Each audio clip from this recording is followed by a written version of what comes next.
Hello, everybody. This is Bill McFadden from tonepure.com. And in this video, we're going to continue on with our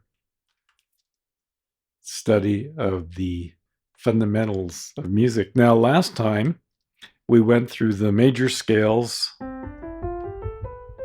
and showed there was a pattern when you played a major scale, and there was a pattern when you played a minor scale in relationship to the keys. And I last mentioned inversions. We also mentioned that if you take the C scale, for example, then you get, and you use the notes of the scale and use this hand pattern,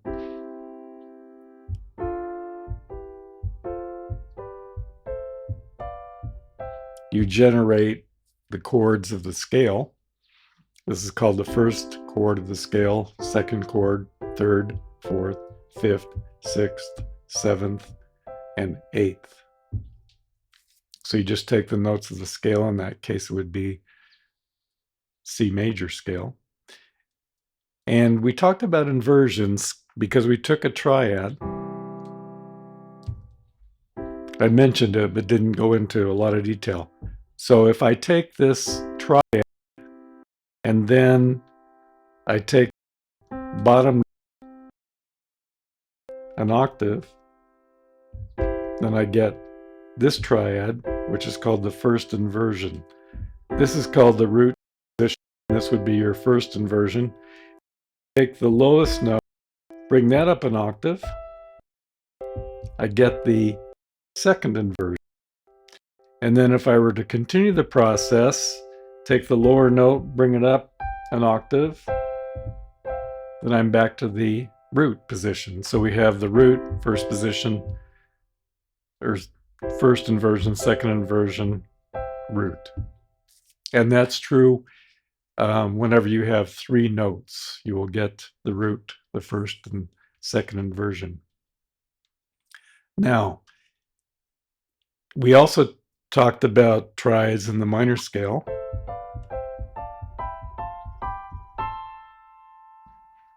Using the same hand position. And we were just using the notes of the minor scale. Now, for both these scales, the major and the minor scale, if I were to, so starting with the C scale, here's the seventh note and the eighth. If I use the hand position, instead of using three notes, I use four.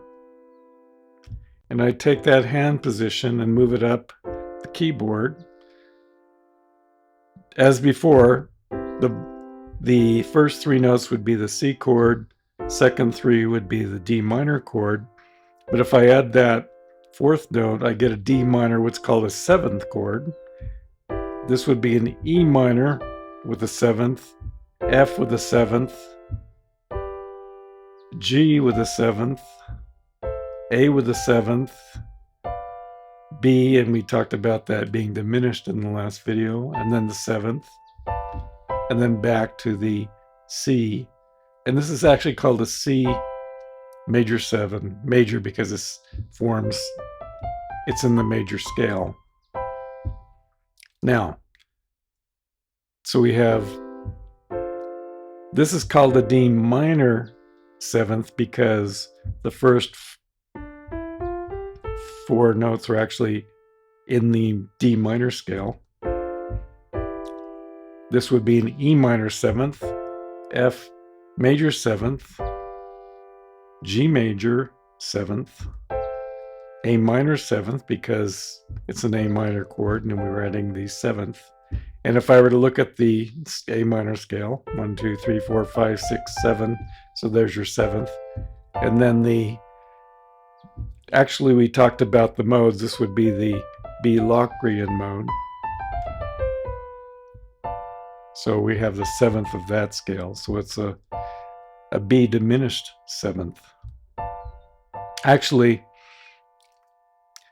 we call it a B half diminished 7th because a B diminished would actually not only do diminish the 5th, there's the 5th, but you actually diminish the seventh in a diminished chord. So if it's half diminished if you just diminish the fifth, but you leave the seventh alone. So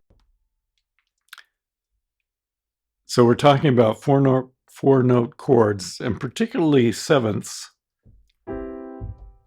We could get into diminished, fully diminished chords, which we'll leave that for another one. We'll just stick now with the actual inversions, which we talked about, and the seventh chords.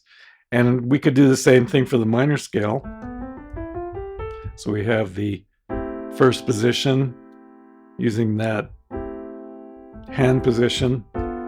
And here we have a B half diminished scale, a C seventh, a C major seventh, a D minor seventh, an E minor seventh, an F major seventh, and now we have a G seventh, and then we're back to an A minor seventh.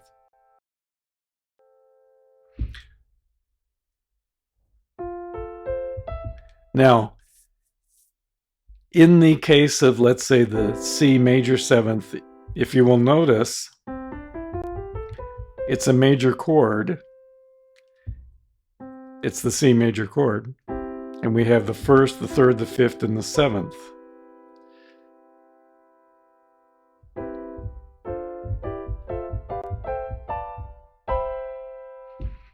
Now, the same idea with inversions applies to four note chords as it does with three note chords.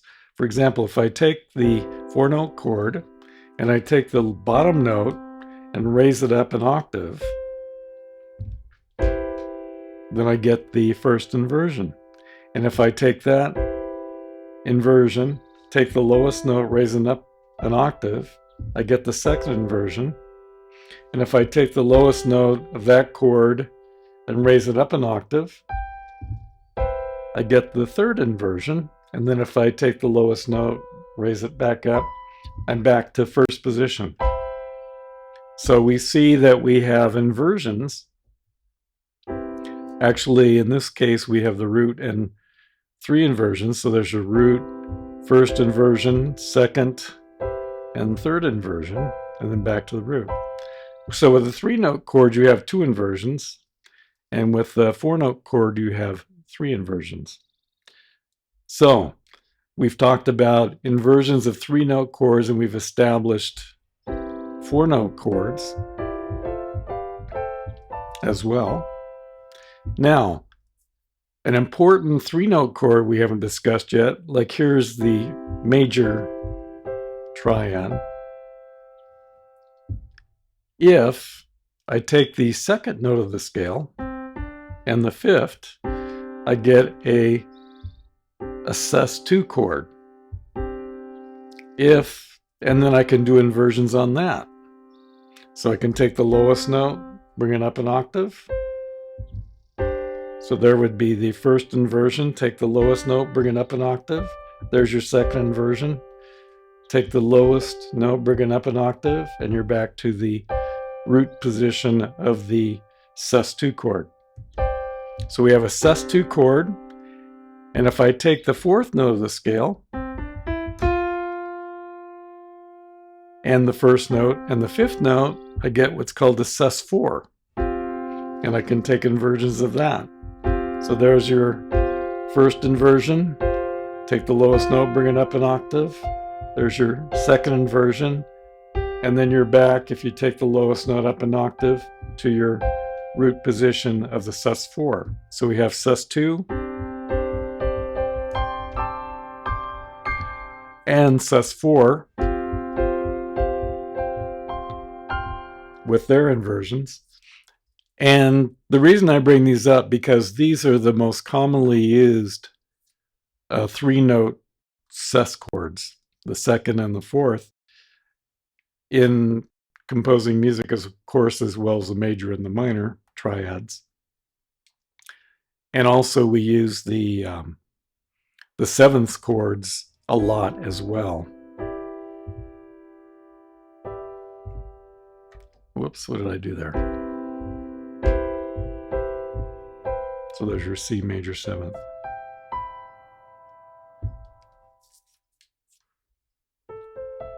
There would be the A minor 7th. So now we're really just sticking primarily to the C scale and the A minor scale, but as we saw before, we have, using this circle of fifths, we saw that there are many other scales as well. So it's good to start getting fluent possibly with the G scale, which only has one sharp, and the F scale, which only has one flat. And then start forming chords. Let's take the G scale, for example. So there's our triads. Also, a great exercise is to move up the scale, the G major scale, using our 3-note chord. So here's our, within the scale of G. So here's my first chord, the second chord, the third chord. Notice it has an F sharp in it. The fourth chord, the fifth chord also has the sharp in it because we're staying in the scale of G, which has the one F sharp.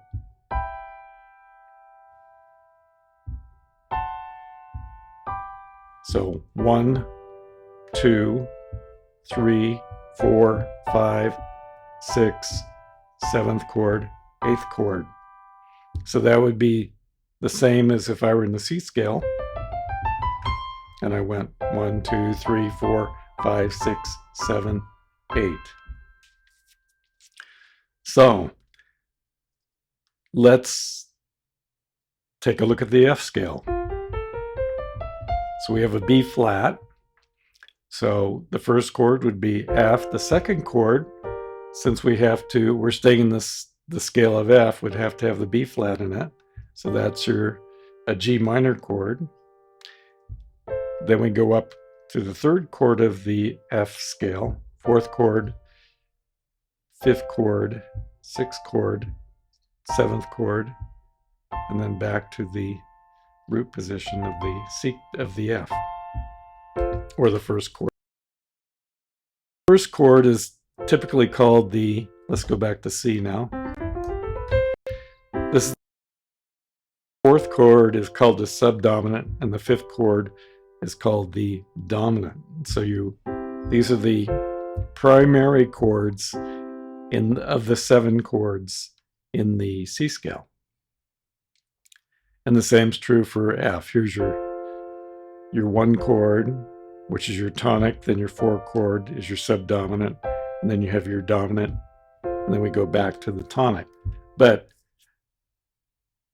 we've got a lot here on our plate. We have the 4-note chords now, and we also have the sus chords, the sus2, the sus4, and we also have inversions. So we have the inversions of a major triad,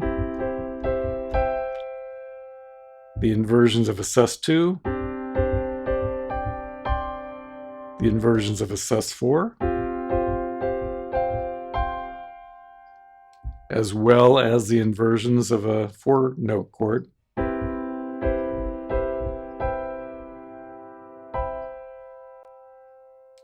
And so, staying within the scale of C,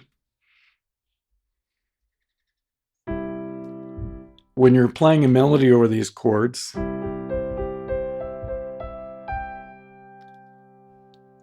it's a good idea to arpeggiate the different inversions. So we have these inversions. But if I just use the first, second, and third note of the inversions,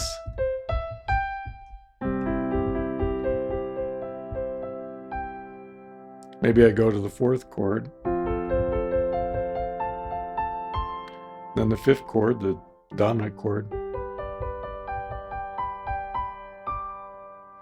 and then back to the tonic, or the number 1 chord.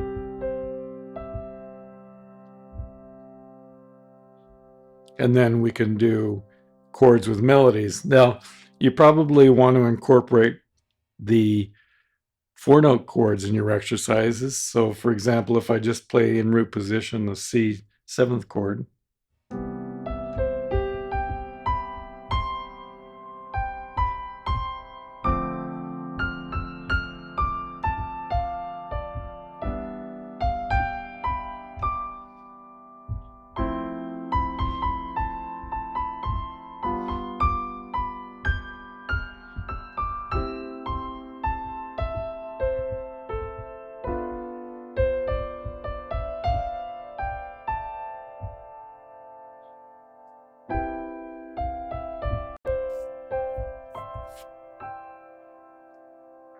and you can actually do quite a lot just within those two scales, and you don't have to confine yourself to the C scale and the A minor scale, but it's a good place to start from when you start composing.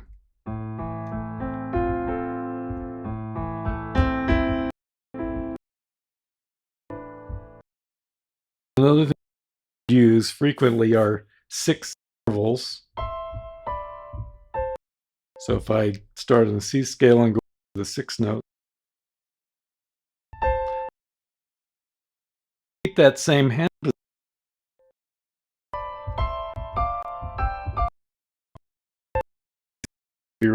A scale, C major scale, or A minor scale, and remain in the scale. So I'm just using that same hand position and going down. So here's A minor,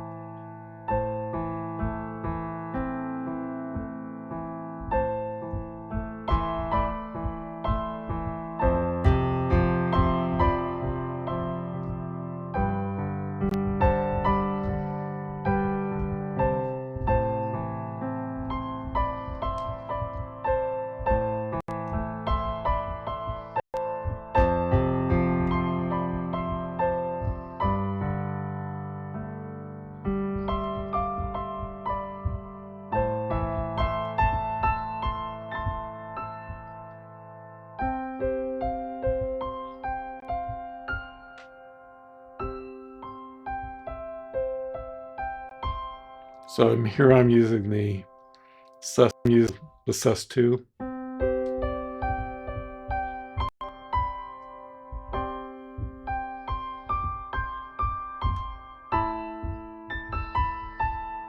sus2 of the A minor, and inversions.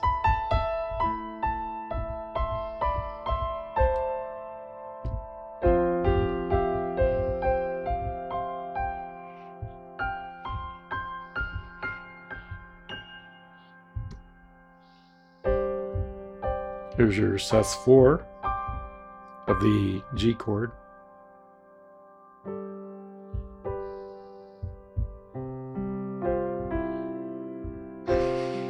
So here's your sus4 inversion, sus4 of the C. And notice the first inversion of the sus4 and the C ends up being the sus2 of the F chord. Notice that.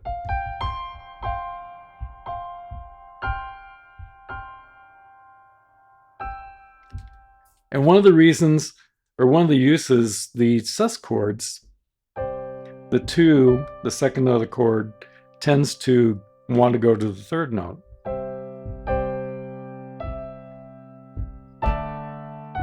So here's a D major chord.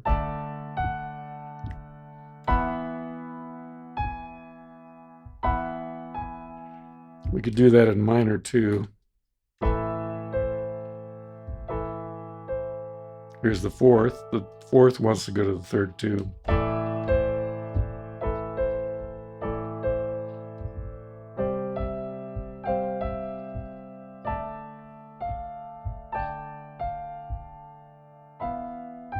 Now, the 2nd of the E is right here. If you do this, would be a diminished, what we call diminished 2nd. Remember, diminished brings the note down. So here's a sus2 on the E chord, and then if I I could go up to the minor because the second wants to go to the third, and so on. So just want to further get into our chord structure. We talked about the scales structure in the first video. So in this second one, we get into more fully what the concept of an inversion is, and also into three-note chords other than your majors and minors, the sus2 and the sus4, and also the seventh chords, which are extremely popular. For example, we talked about the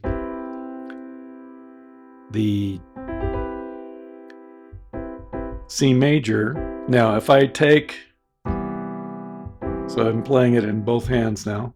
Now, if I were to take the first and fifth from the first hand and the third and seventh, I get this voicing here. And then if I just move up the scale, it's called planing. So planing is just you keeping the same hand position and moving up the scale.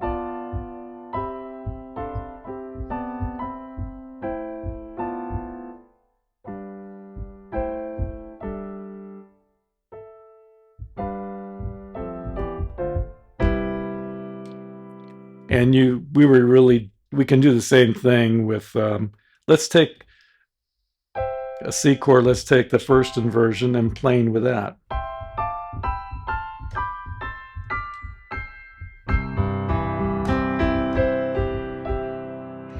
Or we could plane with the sixths. That's what we're doing.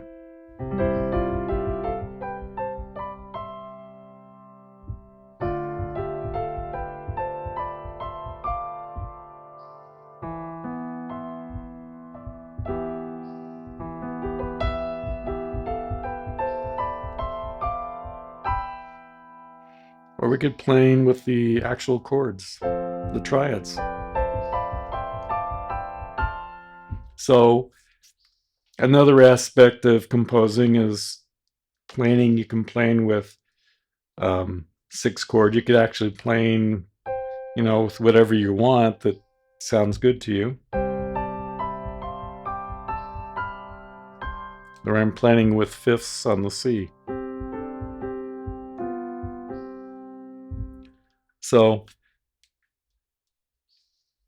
and if you remember last time, we also mentioned the modes. So the Ionian, which is the C scale, and then the D scale is the Dorian. Just starting on the white keys only. And then we have the Phrygian. Now we're doing it with the sevenths chords.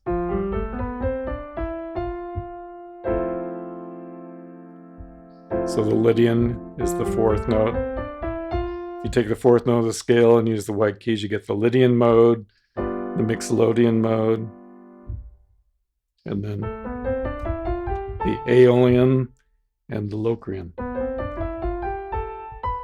scale. And if you use the same patterns, then you can come up with let's say the Dorian and other keys as well.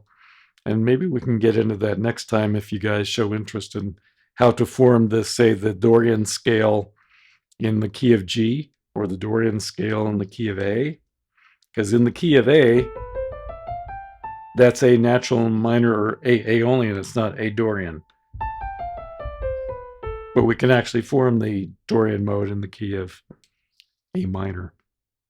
Or just say the A Dorian mode, we can form that. So that, I guess, will give you some food for thought until the next video, when we'll get more into chords and we'll get a little bit more theory that's very practical for composing, okay? And we try not to bite off more than we can chew in one setting. So this is Bill McFadden signing off from tonepure.com.